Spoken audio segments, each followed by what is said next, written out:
Hey everybody, I'm back. You're watching AMTV, Alternative Media Television. I'm Christopher Green. Thank you so much for tuning in. Thank you for all your support, supporting us alternatively on demand at $4.95 a month, $49.95 a year. With the price of a cup of coffee, you support us, you support the truth, free press. Thank you so much. I'm truly humbled, truly thankful. We have war games in the South China Sea. Rumblings. It's something we've been talking about quite intensely over the last several weeks. This whole visit that Obama just made to a guy, a president of the Philippines, that called him the son of a whore. Quite seriously, that's what Duterte called Barack Obama, our weak leader, the son of a whore. That's how we're perceived by the rest of the world. He later apologized, but not really. I mean, he just bitch slapped Barack Obama. Now, says this is according to Yahoo News, Duterte says he wants U.S. Special Forces out of the southern Philippines now.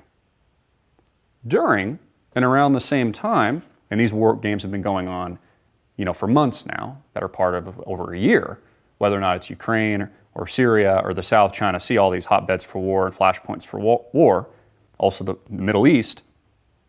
At the same time, China and Russia set to stage military drills in the hotly contested South China Sea, where they're dredging the islands. China is rapidly militarizing their bases and really threatening Western power. Honest to God truth. Philippine President Rodrigo Duterte on Monday called for the withdrawal of U.S. military from a restive southern island, fearing an American troop presence could complicate offensives against Islamist militants notorious for beheading Westerners. Duterte, who was in the spotlight last week over his televised tirade against the United States President Barack Obama, said special forces now training Filipino troops were high-value targets for the Islamic State-linked groups as counterinsurgency operations intensify. Quote, "These special forces, they have to go," Duterte said in a speech during an oath-taking ceremony for new officials. Quote, "I do not want a rift with America, but they have to go." Yeah, right. End quote. He added, quote, "Americans, they will really kill them. They will try to kidnap them to get ransom. They will really kill them." Again, the same president who just called weak Obama the son of a whore. China and Russia is set to stage military drills in South China Sea. China claims almost all of the South China Sea and has sought to bolster its case by building a series of artificial islands capable of supporting military facilities.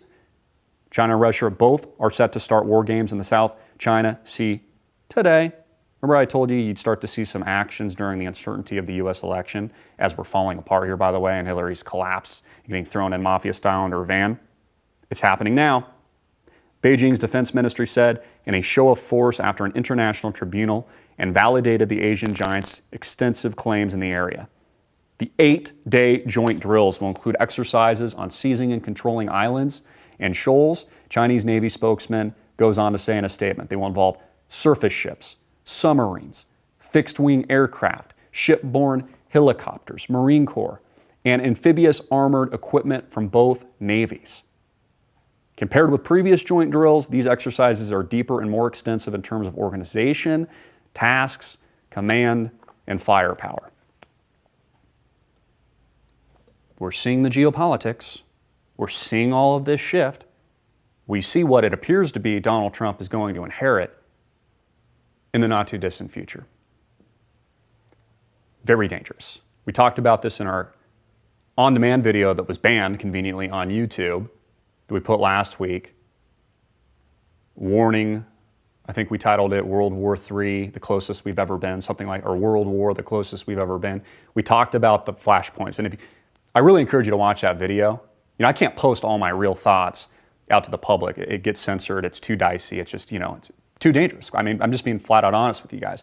But I will kind of lead in a little bit to it. The four or five potentialities, flashpoints for war. South China Sea, as we're talking about, Ukraine,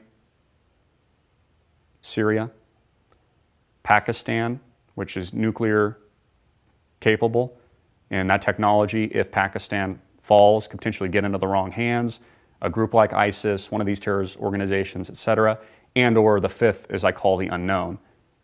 Go on demand, subscribe right now, start your free trial, 14 days. If you don't like it, then get a refund.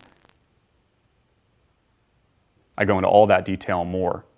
But the point is things are getting worse. Expect further escalation, further chess moves, and geopolitical conflagration in this part of the world. And this is why I really believe that we need a strong leader in power, because these are the decisions and negotiations that the next president is going to have to lead on our behalf. And we've seen what a weak leader does. We've seen the negotiations. Obama says he doesn't negotiate with terrorists, but he does. Some $400 million in cash payments to, Iran and Iranian terrorists to get, a couple people back. America's coming from a very weak place. We need to show strength. And this is what the American people are dealing with today. North Korea, ready to conduct another nuclear test.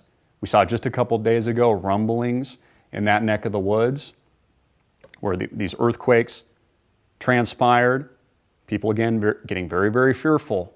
What happens if and when this technology is used or if it falls into the wrong hands, as I mentioned with the example in Pakistan, and a radical jihadi Islamist group that has been propelled, funded, and armed by the United States federal government, both covertly and now overtly, admitted by the State Department and the U.S. federal government, gets into these people's hands and, God forbid, blows up an American city or city in Europe or part of the Middle East. I'd like to hear your thoughts, comments, questions. Put it in the box below. I'm Christopher Green. You're watching AMTV Alternative Media Television, hard-hitting it in your face. We'll be right back.